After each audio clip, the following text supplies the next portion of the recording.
আমি ঢলা জমিয়ত উলামা হিন্দের সম্পাদক এবং আমাদের রাজ্য নেতৃত্ব জমিয়ত উলামা হিন্দের তরফ থেকে আমাদের যে দায়িত্ব দেওয়া হয়েছে যে ভারতবর্ষের বা পশ্চিমবাংলার সমস্ত নাগরিক যারা বৈধ নাগরিক তারা এসআইআরের মাধ্যমে নাগরিকত্ব পাক, এটাই জমিয়ত উলামা হিন্দ চায় এবং সারা ভারতবর্ষ জুড়ে তদারকি চলছে।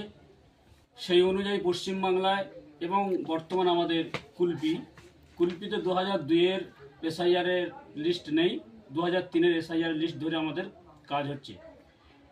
আমাদের টিম জমিয়ত উলামা হিন্দের তরফ থেকে বিভিন্ন জায়গায় আছে। আমি বর্তমানে আছি দড়িকৌতলা। এখানে বিএলও সাহেবের সাথে আমি কথা বলেছি এবং তার কাছ থেকে কিছু জেনেও নিয়েছি এবং আমরা দেখছি ফর্ম ফিল আপের ভিতরে কোনো সমস্যা যদি হয় আমরাও দেখছি, বা কোনো বিএলও যদি বাড়িতে কাগজ না পৌঁছায় আমরাও সেটা দেখছি যে কাগজ পৌঁছাতে হবে। যদি না পৌঁছায় বিএলওর উপরে লেভেল আছেন ইএলও, তার সাথে আমরা যোগাযোগ করব, তারপরও আমরা অন্য ধাপে ধাপে আরও কাজ করব।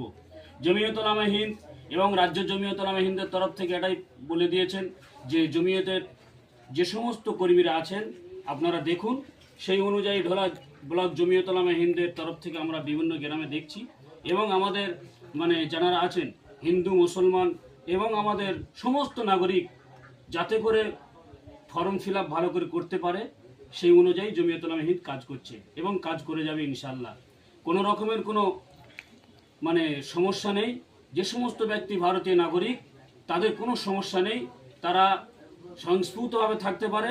জমিয়ত উলামা হিন্দ তাদের হেল্প করবেন এবং এখন করছেন, পরবর্তীতেও করবেন।